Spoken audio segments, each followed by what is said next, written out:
안녕하십니까. 반갑습니다. 오늘부터는 문법 강의가 진행이 됩니다. 지난주까지 문학 부분이 진행이 되었고, 원래 문법을 전주부터 시작하려고 했는데 문학 강의 부분을 더 진행하게 되었습니다. 문법 강의 부분을 원래 이렇게 줄여도 되는 이유는 제 지난해 부분에 문법 강의 부분이 열려 있습니다. 그래서 현재 제시되어 있는 이 문법 부분에 해당되는 문제풀이 부분이 지난해 많은 부분이 다루어졌습니다. 그렇기 때문에 원래 다루는 부분에서 시간을 좀 축약을 해서 중요한 부분을 다시 한번 설명하는 형태로 그렇게 진행이 되겠습니다. 그래서 이번 주 오늘 내일과 다음 주 수요일까지 그렇게 해서 문법을 진행하고, 그리고 다음 주 목요일부터 그 다음 주까지 국어교육 강의를 진행을 하고 이렇게 됩니다. 그래서 지난해 부분 강의가 올라가 있기 때문에 그 점을 먼저 참고를 하시면 되겠습니다. 우리가 문학 부분을 공부하고 문법 부분을 공부해 보면 문학과 문법은 그 성격이 많이 다릅니다. 문학의 경우에는 우리가 상상력을 발휘하거나 작품을 보면서 문학에 적용되는 기본 이론들이 있는데, 그 문학에 적용되는 기본 이론들은 그 부분이 우리가 작품에 따라서 상황에 따라서 그 의미가 달라지기도 하고 또 그 해석이 달라지기도 합니다. 그러나 문법의 경우에는 어떤 원리나 법칙 부분이 강조되고 또 그 부분에서 같은 조건에서라면 그 부분이 달라지지 않습니다. 그렇기 때문에 우리가 성격이 많이 다르다라고 할 수 있는데, 여러분도 공부를 해보면 알겠지만 문학을 좀 잘한다 싶은 사람은 문법을 좀 잘 못하는 경우가 많습니다. 반대로 문법을 잘한다 싶은 사람은 문학을 좀 못하는 경우가 많습니다. 그래서 문학과 문법이 기본적으로 다르다라는 점을 생각을 하고 접근을 해야 합니다. 그래서 문법은 기본적으로 보면 원리라든지 그 규칙, 이 부분을 먼저 생각하는 게 중요합니다. 문학에서 우리가 작품을 중심에 두고 분석하고 감상하는 그 부분과 달리, 예를 들면 문학에서는 제가 가장 강조했던 것이 감상 부분에서 어떤 부분이 있을 때 구성 요소를 파악하고 그게 어떤 의미와 효과를 지니는가, 그 의미나 효과가 작품마다 다 달랐습니다. 그런데 문법에서는 그런 의미나 효과보다 문법에서는 그 속에 담겨있는 규칙, 그 다음에 원리 등을 파악하고 그걸 다른 예에 적용해서 이해하고 이런 부분이 훨씬 더 중요하다고 할 수 있습니다. 그래서 먼저 그 점을 잘 생각을 하시고, 문학 문법을 다 이렇게 잘 하는 경우도 있지만 생각을 해보면 우리가 문학이 좀 강한 사람은 문법이 약하고 문법이 강한 사람은 문학이 조금 약하다 하는 점을 우리가 감안을 하고 그렇게 공부를 하는 게 좋겠습니다. 우리 책 부분을 보면 책 부분에 제시되어 있는 내용을 먼저 보겠습니다. 책에서 여기 구성되어 있는 게, 먼저 앞쪽에 있는 것은 11개년 기출문제풀이 부분이 있습니다. 문법의 경우에 나왔던 부분에서 문제가 또 나오는 경우가 많습니다. 문법 지식이 무한정 있는 것이 아니고 작품이나 문학처럼 다양한 작품이 있는 게 아니기 때문에 나왔던 부분에서 걸러서 이렇게 해서 나오는 경우가 많습니다. 그래서 그 부분에서 보면 앞쪽에 제시되어 있는 부분은 시험 학습 방법에 해당되는 내용이 있고, 그 다음에 두 번째 서답형 11개년 기출문제풀이 28쪽부터 시작을 해서 그 세부 내용이 있습니다.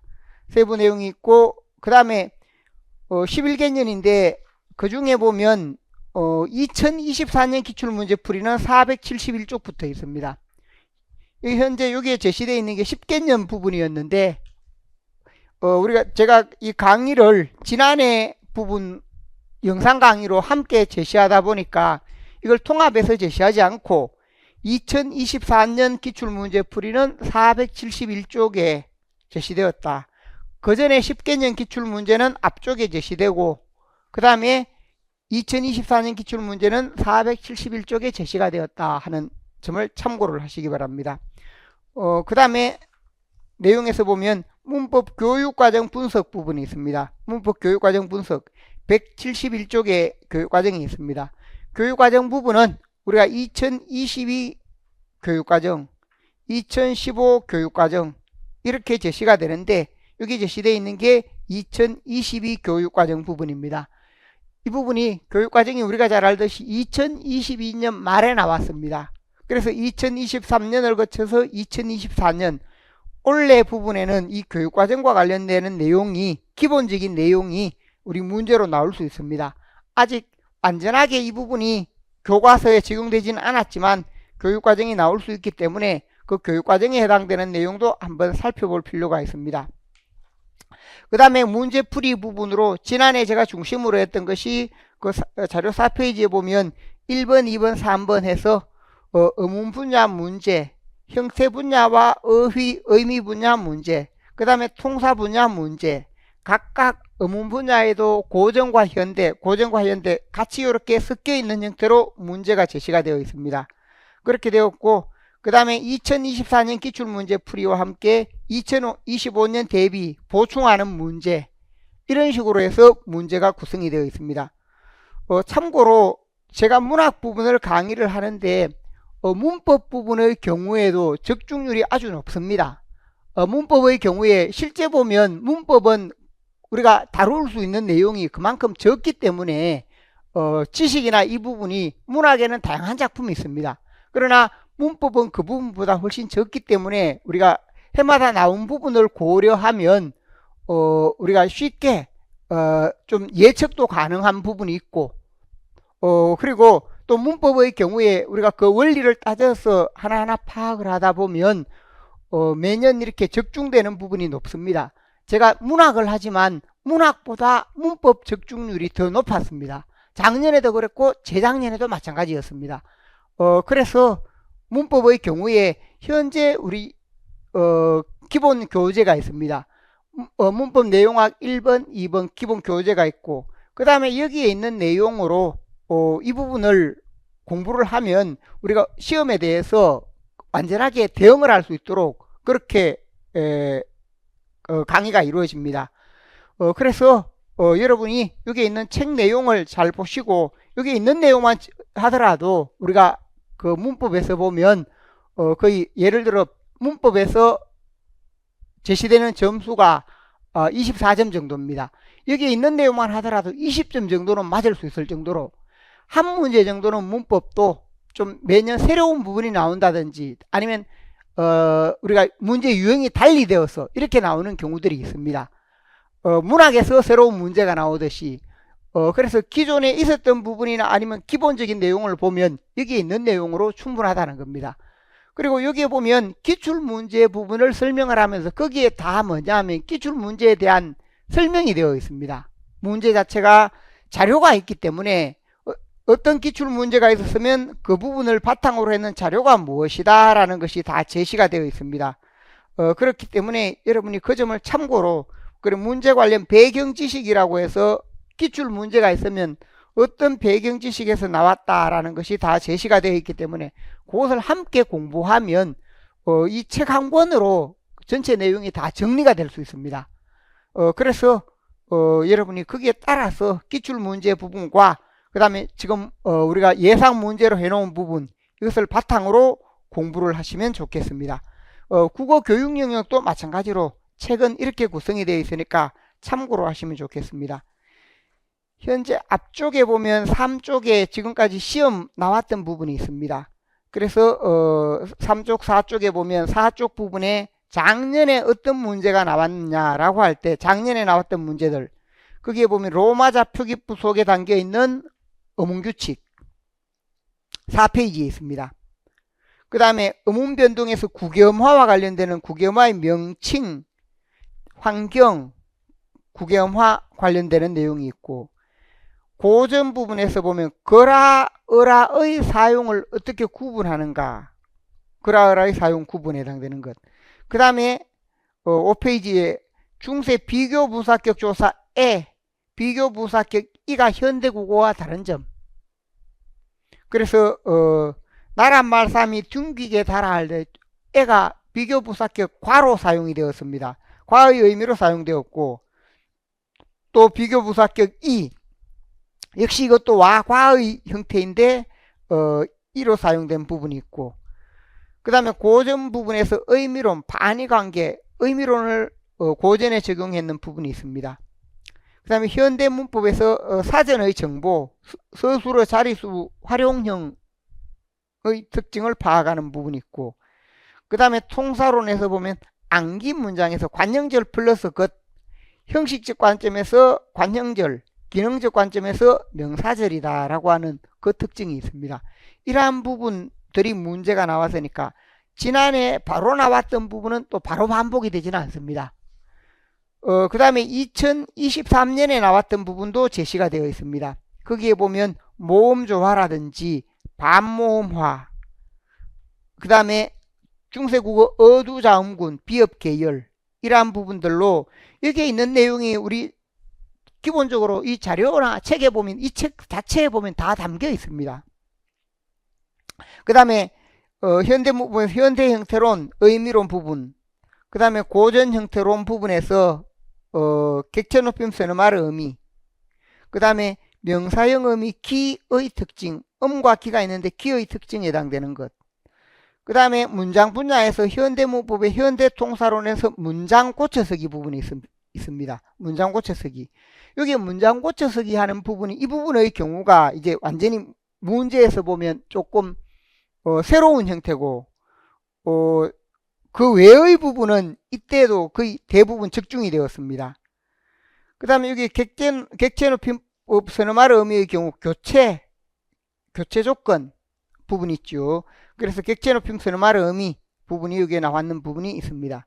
그래서 이런 부분들이 지지난해 문제 부분에 해당되는 부분입니다. 그래서 이 부분은 여러분이 참고를 하시면 되겠습니다. 그 다음에 문법 부분에서 관련되는 기출문제가 있을 때, 우리가 기출문제 부분에서 보면 문법인 기출문제 부분이 있을 때 출제된 기출문제 부분에서 어떤 부분에서 나왔는가, 그 다음에 두 번째 부분에 주목할 내용, 답안과의 한계, 그 다음 문제 해결에 필요한 요소, 앞으로 출제, 우리 책에 보면 이런 부분들이 세 번째 부분에 출제된 부분에서 우리가 앞으로 어떻게 더 나올 수 있는가, 이 분야의 내용이 이렇게 제시가 되어 있습니다.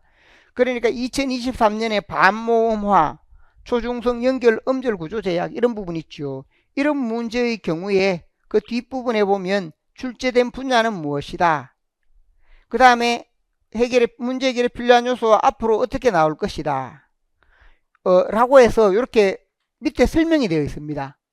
이런 내용을 여러분이 잘 보면서 공부를 하면, 이런 부분이 지금까지 시험에 나왔지만 앞으로도 어떤 방식으로 나올 수 있겠구나 라는 것을 잘 알 수 있도록 되어 있습니다. 그리고 관련 문제 바탕 지식이다 라고 해서 이런 문제를 풀기 위해서는 이런 지식이 필요하다라는 내용이 담겨 있다는 겁니다. 기출 문제가 이렇게 다 제시가 되어 있었기 때문에 여러분이 공부를 하면서 기출 문제 부분, 우리가 5월 6월에 기출 문제 부분을 다루었는데 기출 문제 특강에서 다루었던 부분이 있습니다. 그래서 그 부분에서 설명했는 내용으로 보시면 되겠고, 이 자료가 되어 있기 때문에 그 점을 참고를 하시면 됩니다. 그래서 그 기출 문제 부분 쭉 설명했는 부분이 우리 책에서 보면 현재 교재 부분에서 170쪽까지 부분이 되겠습니다. 자, 170쪽까지가 이제 기출 문제 부분인데, 관련되는 부분에 해당되는 부분을 각각 그렇게 공부를 하시면 되겠습니다. 그 다음에 2022 문법 교육과정 분석 부분이 있습니다. 문법 교육과정. 이 부분은 제가 작년에 다른 자료를 보라라고 하고 따로 강의를 하지 않았는데, 교육과정에서 주목할 부분만 몇 가지 설명을 합니다. 우리가 문법 교육과정이다 라고 하면 관련되는 부분에서 세 가지 부분이 있지요.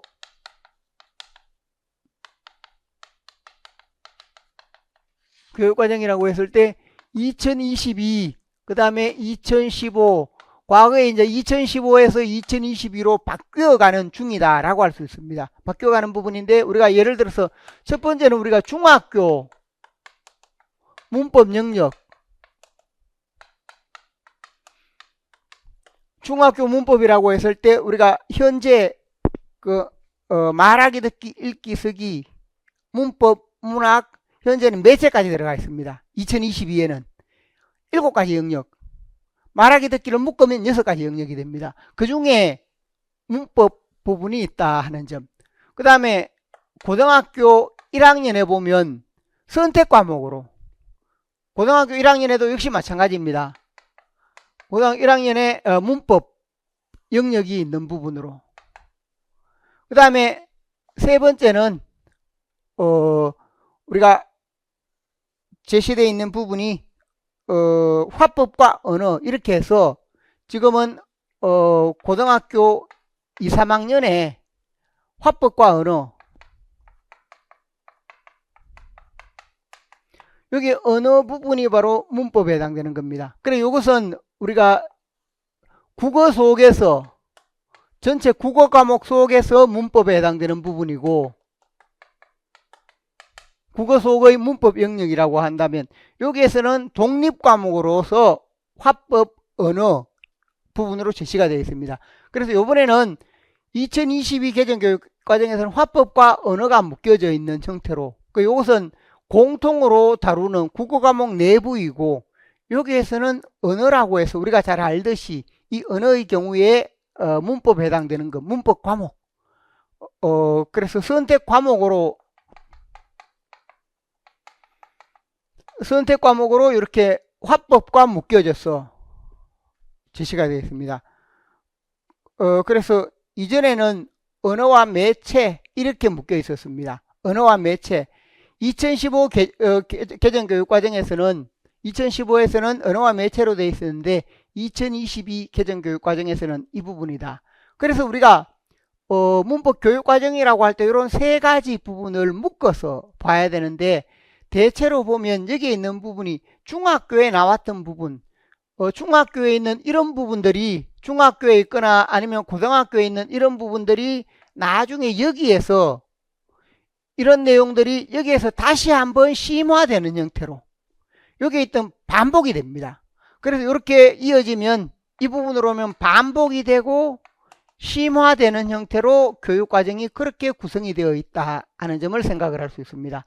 그래서 중학교 문법에 있는 부분과 고등학교에 있는 이런 부분들이 이 과목 속에, 언어 속에, 선택 과목 속에서 다시 한번 반복 심화되는 이러한 구조. 그래서 이걸 참고로 보시면 되겠고, 그 다음에 문법 부분에서 그 아래, 그래서 첫 번째 제시되어 있는 것이 문법 교육과정 비교 부분에서 큰 1번 로마 숫자가 있고, 그 다음에 두 번째 2011 개정교육과정 문법, 교육과정 부분에서 보면 가끔씩 개념이라든지 이런 부분들의 경우 우리가 현재는 2022가 중요하고 2022에 없는 내용은 또 2025를 적용을 합니다. 그 다음에 2015에도 없는 내용은 2011 부분을 적용하는 형태로, 그러니까 교육과정을 볼 때도 2011 교육과정이나 2015가 왜 필요한가 이렇게 할 수 있는데, 변화 부분도 이해할 수 있을 뿐만 아니라 기본적으로 보면 2011에 있던 부분으로 중요한 개념이나 이런 부분들이 변하지 않고 그대로 적용되는 부분들도 있습니다. 그래서 우리가 2011까지도 교육과정에서는 함께 고려해야 할 부분이 있다. 그래서 그것까지 제시가 되어 있다. 교육과정을 공부할 때 기본적으로 보면 우리가 이제 2022가 나왔으니까 이 2022를 잘 알기 위해서는 뭘 해야 되는가? 2015에는 이게 어떻게 제시되었는데 지금 어떻게 바뀌고 있다. 그래, 추세를 알 수 있습니다.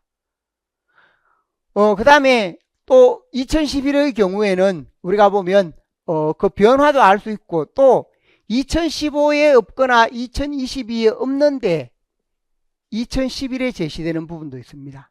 2011에 제시되는 부분도 있어서 그래서 이런 부분의 경우에도 참고로 우리가 내용을 이해할 때 이건 좀 참고하는 부분으로 그렇게 필요하다 하는 점을 생각하시기 바랍니다.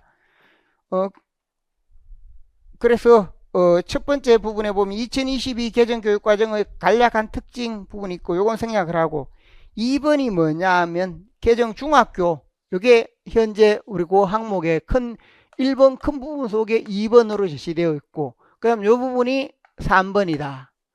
그리고 이 부분이 4번이다. 2, 3, 4 현재 요 구성이 되어 있는 게 171쪽에 2, 3, 4 이렇게 구성이 되어 있는 부분이 있습니다. 그 다음에 2011 교육과정이 있다라고 했고 그 다음 자료 중요도 순서 부분에서 보면 밑줄은 우리가 조금 주목할 수 있다. 교육과정에서 고딕체로 되는 건 조금 더 중요하다.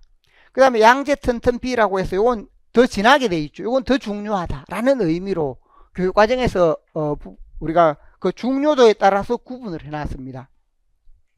자, 그럼 문법 교육과정 분석 부분의 세부 내용에 보면 교육과정의 특징은 생략을 합니다. 교육과정의 특징은 생략을 하도록 하고 175쪽에 보면 2022 개정 중학교 문법 비교 분석이다 라고 해서 교육과정에 보면 현재 이러한 체계로 제시가 되어 있습니다.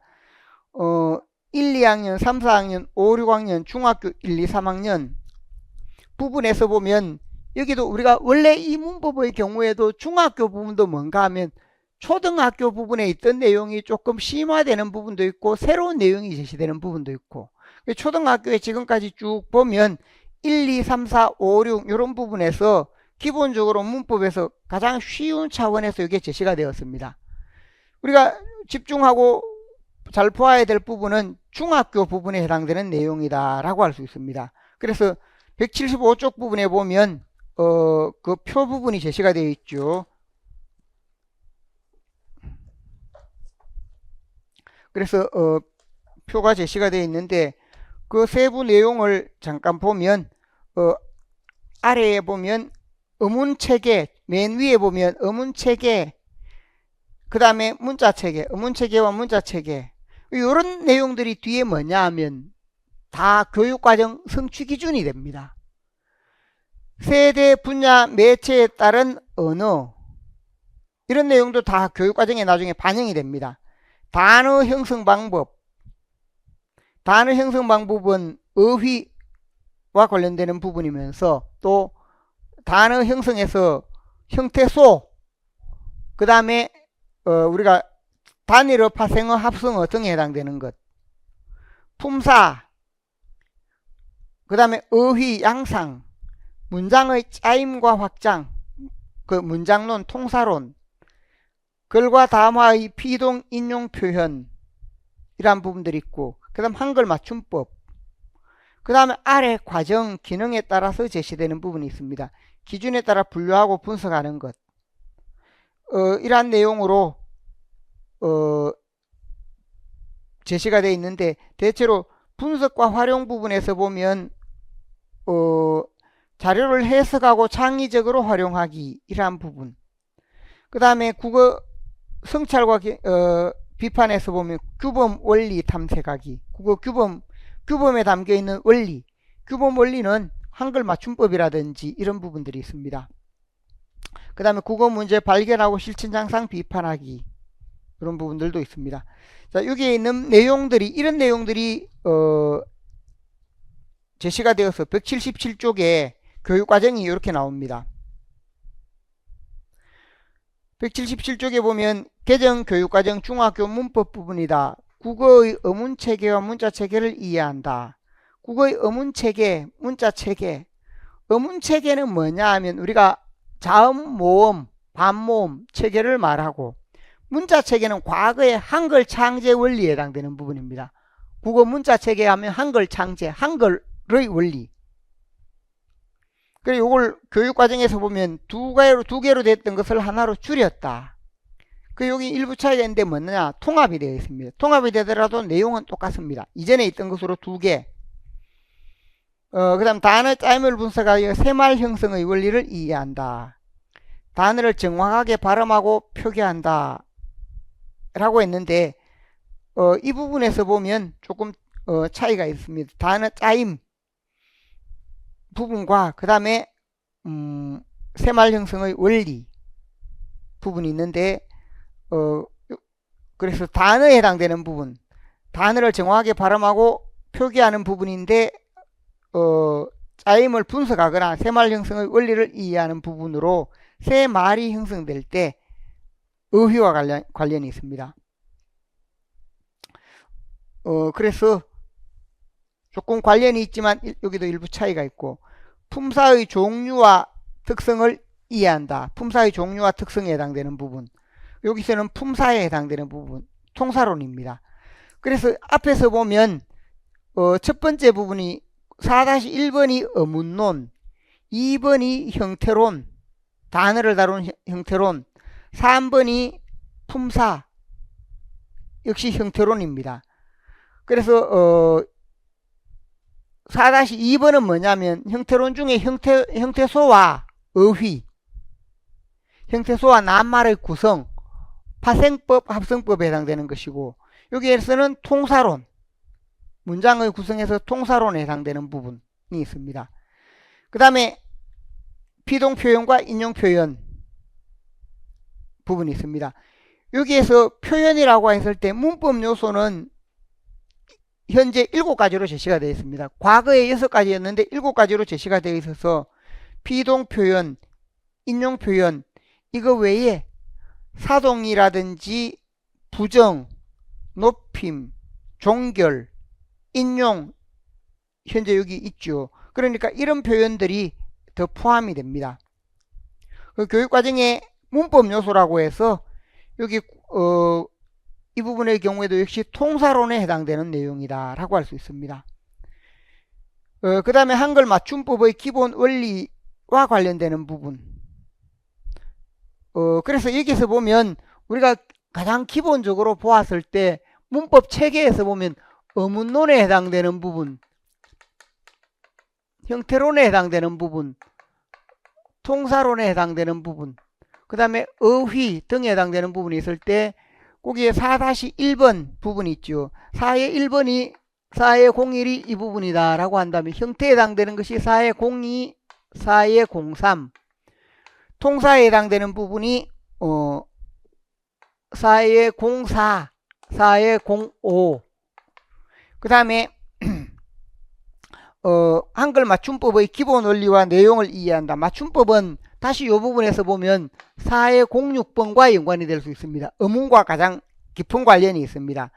4의 07번이 어휘론, 4의 07번, 이렇게 해서 세대 분야 매체에 따른 어휘의 양상, 서임, 다양한 집단과 사회의 언어의 관용적 태도를 가진다 라고 해서 어휘의 체계와 양상에 해당되는 부분, 이렇게 제시가 되어 있습니다.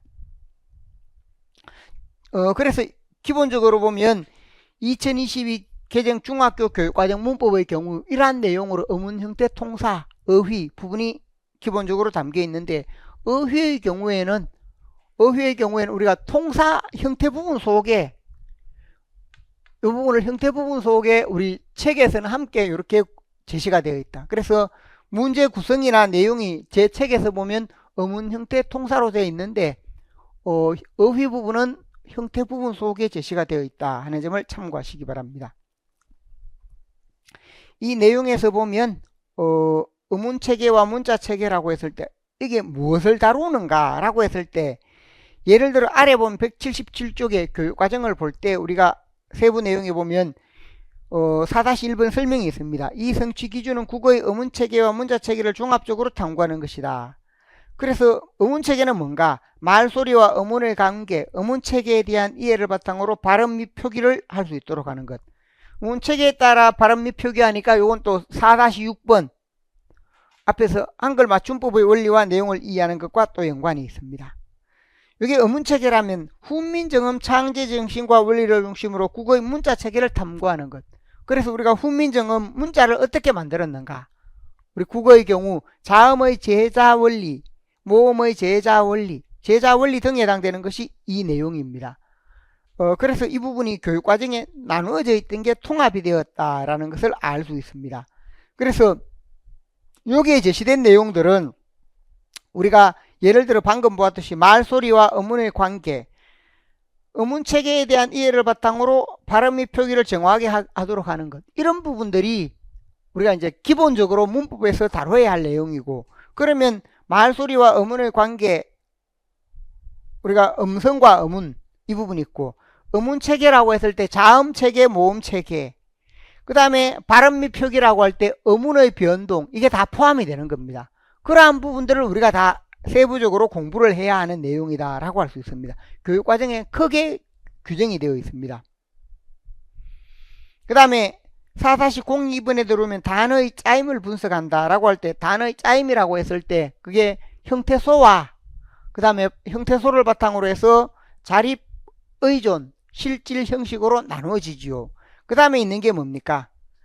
형태소의 짜임을 분석의 새말 형성, 우리가 파생어, 합성어와 관련되는 부분입니다.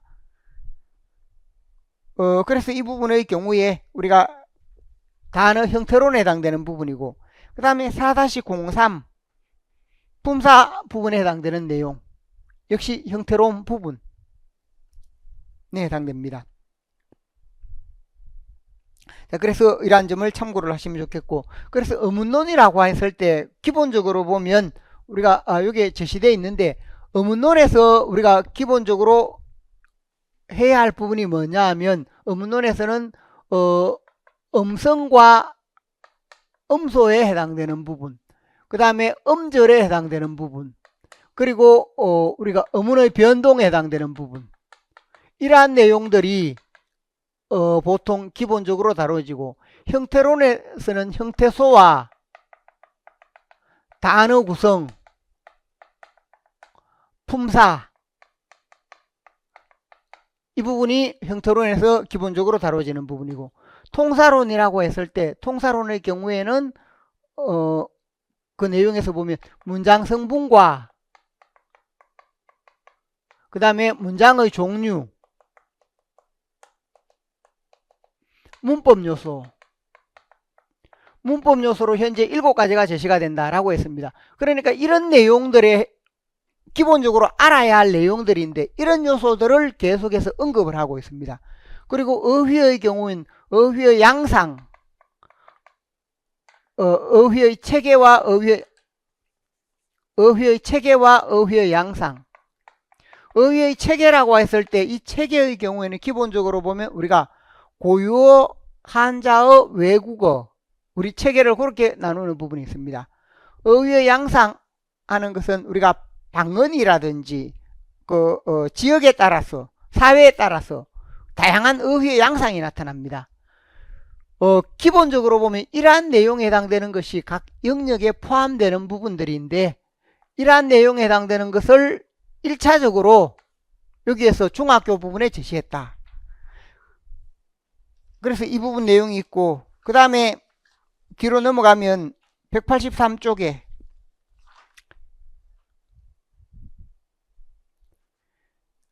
거기에 보면 언어 공동체가 다변화됨에 따라 다양해진 언어 실천 양상을 분석하고 언어 주체로서 책임감을 가지며 활동한다. 요건 태도에 해당되는 부분입니다. 태도에 해당되는 부분이 있고, 그 다음에 4-02번 여기 오는 부분이 4-02번이 뭐냐 하면 이제 4-02번이 여기에 해당되는 부분, 어문에 해당되는 부분입니다. 그 다음에 다양한 분야의 글과 담화에 나타난 문법 요소라고 해서 문법 요소 및 어휘의 표현 효과, 문법 요소는 또 여기에 해당되는 부분입니다. 4-03은 이 부분에 해당되고 그 다음에 과거 및 현재의 국어 생활에 나타난 국어의 변화, 여기서 보면 우리가 현재 이런 부분이 있을 때 이런 내용이 고전 문법에서 현대 문법으로 어떻게 이어지고 있는가라고 하는 부분이 바로 이 부분이 언어 역사 부분으로서 거기에 제시되어 있는 부분이 여기서는 이제 2학기에 해당되는 것, 시방용 공통국어 2학기라고 해서 그 부분에 여기서 4-01인데 여기는 2학기, 여기는 1학기 부분입니다. 공통국어 1학기, 공통국어 1학기가 3개, 공통국어 2학기가 2개입니다. 여기에 문법 요소가 하나가 있고 한글 맞춤법의 원리를 적용하여 국어생활 맞춤법에 해당되는 부분 여기 있었죠. 이 내용을 다시 한번 심화하는 것이 4-02인데 2학기 부분입니다. 그래서 체계적으로 보면 현재 이런 부분으로 제시가 되어 있다라고 할 수 있습니다. 그 다음에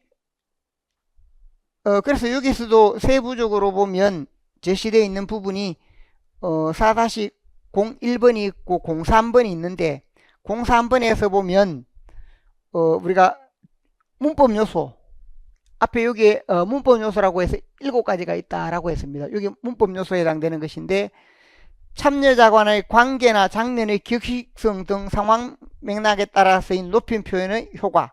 높임 표현이 참여자 간의 관계에 따라 달라진다. 그래서 예를 들어서 우리가 이런 부분의 경우 압존법이라든지 이런 부분을 포함하는 말입니다. 시간의 경과가 드러나거나 시간에 대한 인식이 중요한 기능을 하는 글이나 담화에 쓰인 시간 표현의 효과. 여기서 있는 부분이 앞에 뭐가 있었는가 하면 이 부분에서 보면 고등학교 부분에서 문법 요소 중에 4-05번에 문법 요소 부분이 있었는데 그때 피동이나 인용 표현이 있었습니다. 피동이나 인용이 있었는데 여기서는 높임, 시간, 높임이나 시간에 해당되는 부분. 그 다음에 신문기사, 뉴스, 보도학설문 등에 나타나는 피동 표현. 또 여기 피동과 인용. 피동 표현이나 인용 표현이 강조되고 있습니다. 그래서 그 부분에 해당되는 것. 또 그 아래 보면 사고도구와 전문어, 사고도구어나 전문어 이런 말들이 있습니다. 그 아래 보면 나중에 요것도 문제로 만들어져 있습니다. 그래서 이 부분이 세부적으로 제시가 되어 있다라고 할 때 이 부분이 있고 그 다음에 있는 게 197쪽입니다. 197쪽에 보면 거기에 제시되어 있는 부분이 뭐냐면 이건 이제 고등학교 선택 과목에서 화법과 언어 앞에서 이야기했죠. 화법 언어 부분에 포함되는 부분으로 성취 기준이 있습니다. 그래서 12에 0101 196쪽 197쪽 이렇게 이어지는데 196쪽에 보면 제시되어 있는 부분에 1번 부분은 국어생활과 관련되는 것으로 참고를 하면 되겠고 표준 발음을 이해하고 정확하게 발음하는 국어생활 표준 발음 여기에 해당되는 게 어문론에 해당됩니다. 그래서 고등학교 부분에서 보면 12, 0102 12학년 0102 요거만 적겠습니다. 12학년으로 고등학교 이렇게 되고 품사와 문장 구조에 대한 지식을 활용하여 언어 자료를 분석한다. 여기서 보면 품사와 문장 구조 여기 두 가지가 묶여져 있습니다. 하나는 뭐냐면 여기에서 품사라고 했을 때 품사는 01, 03 이 부분에도 적용이 되고 문장의 구조는 또 여기에 해당됩니다.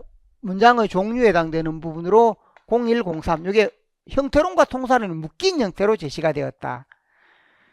그 다음에 세 번째 단어의 짜임과 의미 단어 간의 의미 관계를 통찰하고 담화에 적절하게 활용한다. 단어 짜임이다 라고 할 때 여기 보면 0104는 여기에 해당되는 부분 형태론에서 단어 구성이 단어 짜임입니다. 이 부분에 해당되는 내용과 그 다음에 단어 간의 의미 관계라고 했을 때 이건 의미론 부분에 해당되는 것. 그래서 우리가 의미론 분야에 해당되는 형태론 의미론에 해당되는데 의미론의 경우에는 우리가 형태론과 통사론 사이에 있습니다. 그래서 여기에 해당되는 부분에서 의미론 부분의 경우 01, 04 여기에 해당되는 부분으로 그 다음에 담화의 맥락에 적절한 어휘와 문법 요소 적절한 어휘와 문법 요소라고 해서 앞에서 보듯이 문법 요소가 또 나옵니다. 이 부분에 해당되는 01, 05 그리고 어휘 부분 01, 05 이런 식으로 되어 있고 그 다음에 01, 06번에 적절한 어휘와 문장 문법 요소 어휘 문장이라고 할 때 이 부분도 마찬가지입니다. 01, 06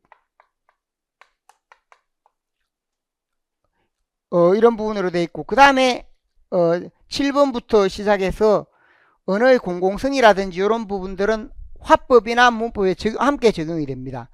그 다음 여기서 8, 9, 10, 11, 12 13까지는 화법에 해당되는 내용입니다. 화법. 그래 앞에 해당되는 것은 문법이고 뒤에는 화법이어서 여기 없습니다.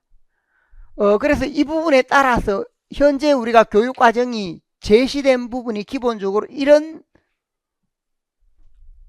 내용이 교육과정에서 중학교, 고등학교 1학년 그리고 선택과목에 이렇게 구성이 되어 있다라는 것을 생각을 할 수 있습니다. 그래서 전체 체계 부분이 이렇게 되어 있으니까 이 점을 이해하고 그 다음 앞으로 돌아가면 177쪽 다시 돌아와 보면 그 부분이 있습니다.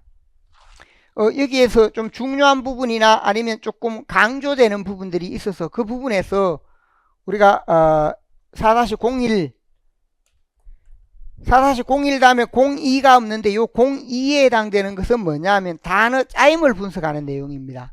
새말 형성의 원리를 이해한다 라고 할 때 이 부분은 뭐냐 하면 2015에 있거나 2011에 있는 내용을 바탕으로 이해를 한다는 겁니다.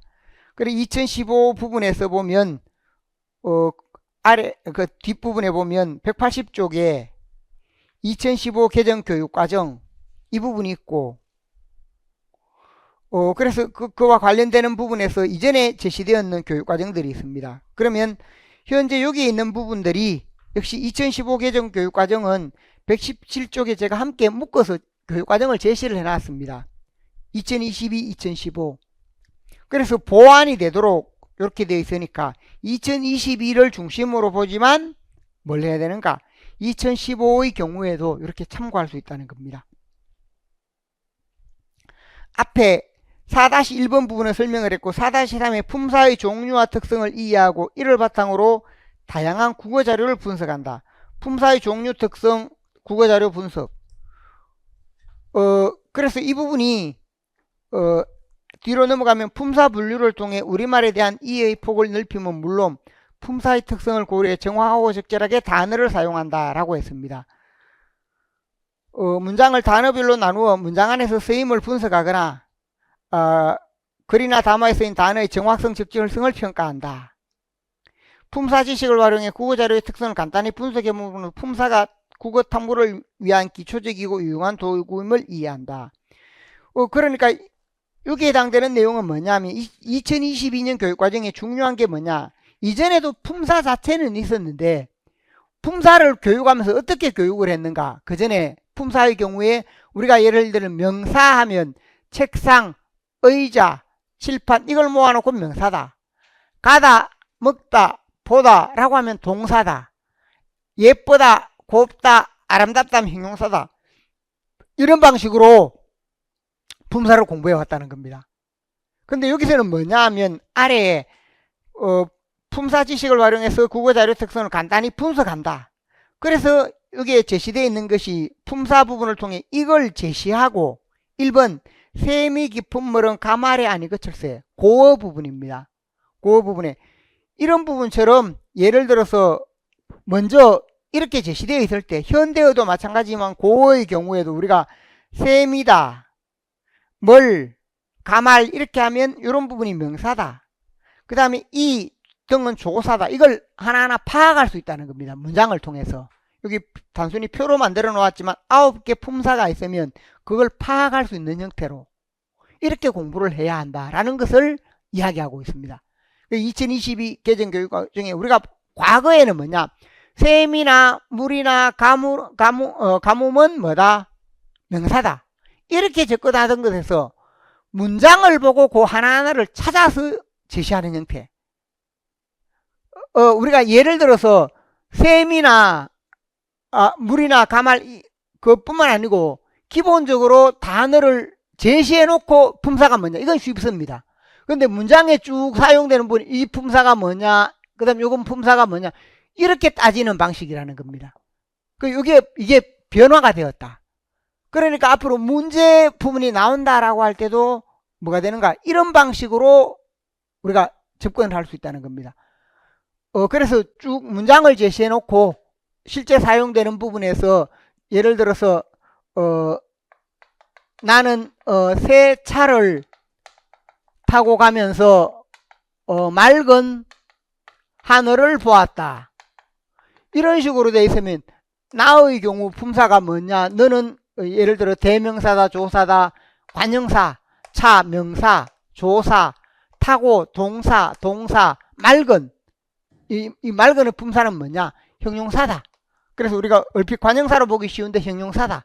이런 식으로 해서 드러내는 부분입니다. 그래서 이런 부분을 하거나 아니면 여기에 제시해 놓고 이것과 이것의 어떤 차이를 묻는다. 이건 관형사고 여기에서는 뭡니까? 형용사이다. 그런데 이 부분의 문장에서 기능은 뭔가? 이 부분은 관형사가 관형어가 되지만 이것은 형용사가 문장 성분으로 하면 관형어가 되는 얘기입니다. 그러니까 이런 부분의 경우 공통점과 차이점 등을 파악한다든지 이런 방식으로 문제를 낼 수 있다는 겁니다. 그래서 단순히 과거에서는 모아놓고 그 품사 특징을 묻거나 하는 부분에서 사용되는 부분을 고려한다 하는 점이 있습니다. 그래서 이게 이제 자료 특성을 분석하면서 낼 수 있는 부분이 있다 하는 점. 그 다음에 품사 지식에서 명사와 동사 부분이 있습니다. 명사와 동사. 포유류는 젖먹이 동물이다. 포유류는 젖먹이 동물. 이렇게 명사로 끝내는 부분. 또는 용언의 명사형. 집에 간다 하면 집에 감. 밥을 먹는다. 밥을 먹음. 요즘 우리가 인터넷에서 아니면 문자 보낼 때 이런 형태를 많이 씁니다.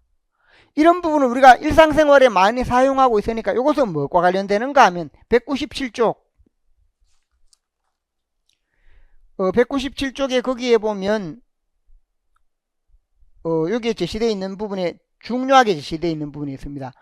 품사나 문장의 구조를 단순하게 분석하기보다 특정 사건이나 현상을 명사로 나타내는 경우와 동사로 나타내는 경우 표현의 효과 차이. 이게 있죠.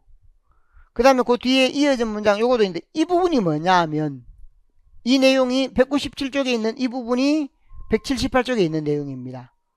그러니까 서로 관련되는 부분이 있어 품사지식 활용한다 라고 했을 때 178쪽에 다시 돌아와 보면 집에 간다, 집에 감, 밥을 먹는다, 밥을 먹음.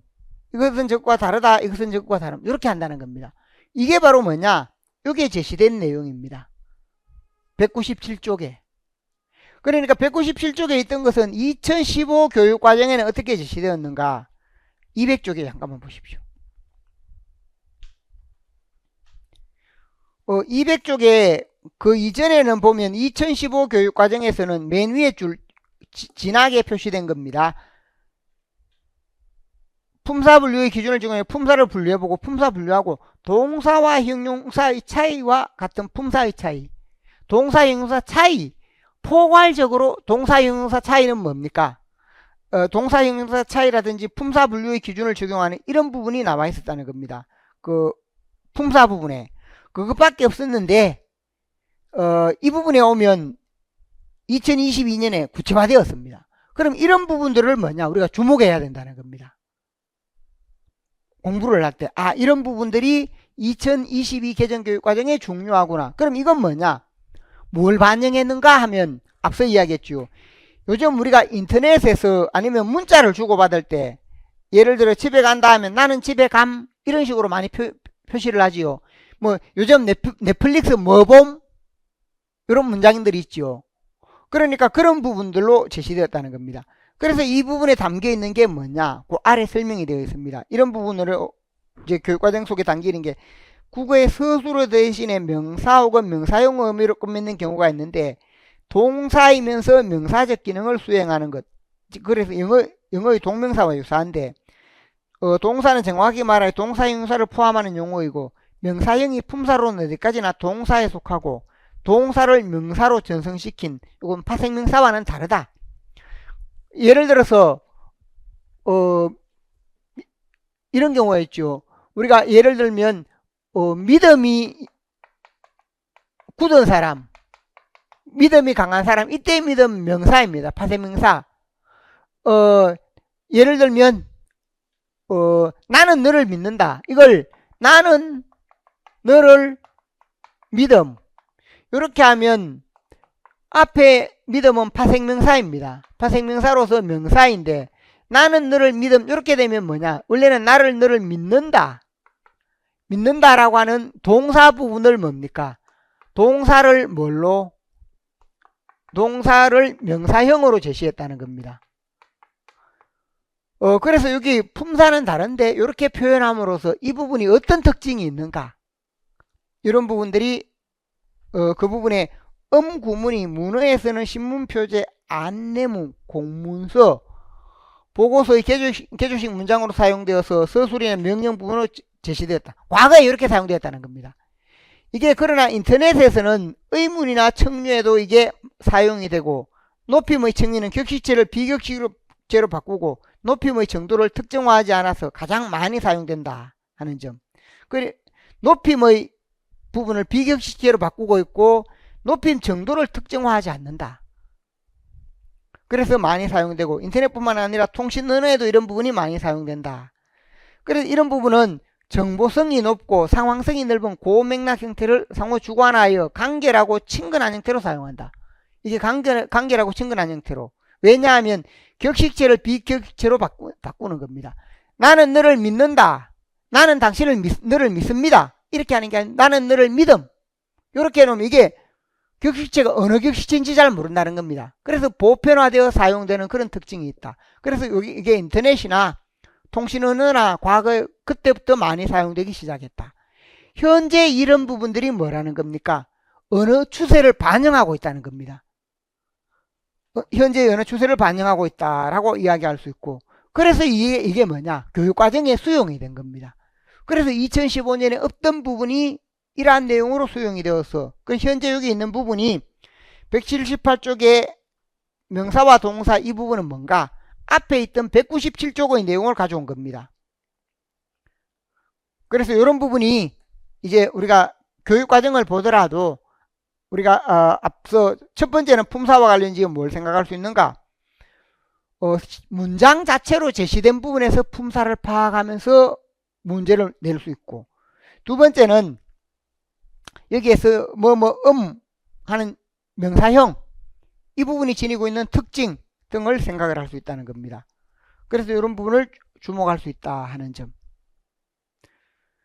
그 다음 179쪽에 보면 중요하게 제시된 부분인데 피동표현, 인용표현 이렇게 제시가 되어 있고, 피동표현 부분과 인용표현이 있습니다. 인용표현. 이 인용표현이라고 했을 때 우리가 인용문이라고 했을 때 인용표현은 2015 교육과정에부터 이제 인용표현이 되었습니다.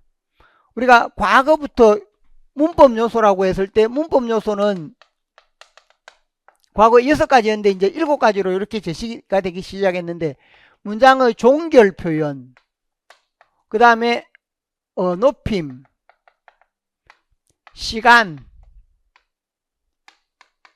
사동, 피동, 부정 이런 식으로 6가지가 전통적으로 제시되어 오다가 지금 이제 7가지로 1, 2, 3, 4, 5, 6 요건 그대로입니다. 7번에 뭐냐? 인용 표현이 들어갔습니다. 인용 표현이 들어가서 2015년은 교육과정에도 이게 2015년부터 들어갔는데 아직 시험은 안 나왔습니다. 그럼 인용 표현이다 라고 할 때 우리가 이 부분이 아주 옛날에 인용문과 관련되는 시험이 한번 나오고 아직 시험이 안 나왔습니다. 그럼 이런 부분이 언제든지 우리 시험에 나올 수 있다는 겁니다. 그래서 이 교육과정을 보면서 우리가 인용 표현에 해당되는 것도 다시 한번 주목해야 되는구나 라고 해서 인용 표현 부분을 생각을 할 수 있습니다. 그래서 제 문제 부분에 보면 인용과 관련되는 이런 부분도 다 이렇게 따로 이렇게 문제로 만들어져 있습니다. 그래서 2022 교육과정을 고려해서 다 이렇게 문제로 만들어진 부분이 많기 때문에 이런 부분들도 우리가 좀 주목할 수 있는 부분이다. 그 다음에 있는 부분이 맞춤법의 원리라든지 이런 부분이 있고, 그 다음에 세대 분야 매체에 따라 어휘가 변이되고 팽창되는 것, 변이, 팽창, 이 부분에 해당되는 건데, 이것은 어휘의 양상에 해당되는 부분입니다. 어휘의 양상이라고 할 때 어휘의 체계가 있고 어휘의 양상이 있다라고 해서 이에 해당되는 기본적인 내용이 됩니다. 그 다음에 그 아래 보면 4-8번에 뭐가 있는가 하면 4-8번에 있었던 부분이 자신과 주변의 다양한 국어 실천 양상을 비판적으로 분석한다. 여기 비판적으로 분석하는 것. 그래서 이 부분이 욕설이나 부정적 표현 및 말투 등이 개인의 정체성 형성에 미치는 영향을 분석하고, 또 의도를 제대로 전달하지 못하는 표현, 편견 및 고정관념을 유발하거나 사실을 왜곡하는 표현, 갈등을 조장하거나 강화하는 표현, 규범과 간섭에 적절하지 않은 표현, 또 개인 간 관계 형성 및 언어 공동체에 미치는 영향을 성찰하고 비판한다 라고 해서, 여기에 있는 내용들이 왜 들어갔는가? 우리가 이제 사회가 조금 더 각박해지다 보니까 욕설을 많이 사용한다. 또 표현을 하면서 언어가 의도를 제대로 전달하지 못한다. 편견이나 고정관념을 유발한다. 이렇게 언어에서 사용해서 이런 문제가 나타나다 보니까 그런 부분에 대한 교육이 필요하다라는 인식에서 들어갔다는 겁니다. 그래서 그 점을 참고를 하시면 되겠고, 그 다음에 뒤로 넘어가면 183쪽, 여기서는 앞에 이 부분에 해당되는 것인데, 여기에 가장 중요한 게 뭐냐면 183쪽에 여기에 해당되는 부분입니다. 높임, 시간, 피동, 인용 표현. 높임, 피동 부분에서 보면 높임 중에 일반적인 높임 중에 참여자 간의 관계나 장면의 격식성 등 상황 맥락에 따라 쓰인 높임 표현의 효과, 상황 맥락에 따라서 상황에 따라 앞에 이제 압존법을 이야기했죠. 그런 부분이나 우리가 보면 또 그 상황에 따라서 높이는 것이 달라지는 경우가 있습니다. 그래서 예를 들면 할머니에게 할머니 빨리 드시오 이런 식으로 말하지요. 할머니 빨리 드십시오를 친근하게 말하기 위해 할머니 빨리 드시오 이런 식으로 말을 하면, 드시오 하면 끝에서 시로 높이고 어로 낮추고 이렇게 됩니다. 그럼 왜 그렇게 하는가 하면 할머니에게 친근함을 드러내기 위한 그런 의도가 있다 라고 할 때, 그게 뭐냐, 상황 맥락에 따라 달라지는 겁니다. 그 다음에 시간 표현에 해당되는 것, 그 다음에 피동 표현, 신문이나 이런 부분에 피동 표현이 많이 나타나는데, 이 신문에 나타나는 피동 표현은 뭔가? 이런 피동 표현은 적극적으로 자기 자신의 생각을 드러내는 것보다 나는 이렇게 생각한다 해서 생각된다 등으로 피동의 표현이 많아진다는 겁니다. 이건 현실적인 부분이나 정치적인 상황에 따라서 이런 부분이 독재사회가 되거나 현재 사회가 어려워질 때 이런 부분들이 많아진다 하는 점을 생각할 수 있습니다. 자기 자신이 책임을 회피하기 위한 그런 의도에서 많이 나타나는 게 이런 비동 표현의 특징이다. 그 다음에 인용 표현의 효과, 인용 표현에서 보면 직접 인용, 간접 인용 등이 있고, 또 요즘의 경우에 그 중간적인 형태의 인용, 이런 부분도 제시가 되어 있습니다. 그래서 이 부분도 뒷부분에 자료가 있기 때문에 그걸 나중에 다시 참고를 해서 설명을 하겠습니다. 그 다음에 높임 부분에서 보면 184쪽에 높임 표현과 관련된다라고 해서, 우리가 높임 표현에서 관계, 예를 들어 오늘 행사에서 무슨 일이 있었니? 어머니, 아들, 선생님께서 꽃다발을 교장 선생님께 드렸습니다 라고 했을 때, 그때 선생님 하면 요건 뭐가 됩니까? 주어에 해당되는 것으로 선생님 뒤에 주체 높임을 드러내는 조사, 가스가 결합이 됩니다. 그 다음에 꽃다발을 교장 선생님께, 요건 목적어 부사에 해당되는 거 객체 높임이 여기에 적용이 됩니다. 들이셨사옵니다. 들이다 해서 들이다 하면 요것은 객체 높임인데 시는 또 뭐가 들어갑니까?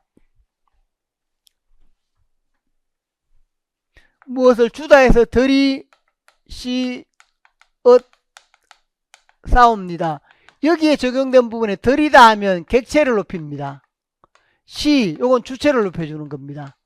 사옵, 요것은 공손으로서 나 자신을 낮추게 되다 보니까 요 말 속에 객체, 주체, 공손이 함께 들어가는 그런 형태로 이렇게 나누어 볼 수 있습니다.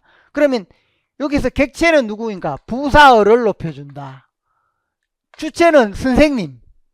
주체는 거기 선생님, 주어를 높여주고, 사업, 요것은 나를 낮춥니다.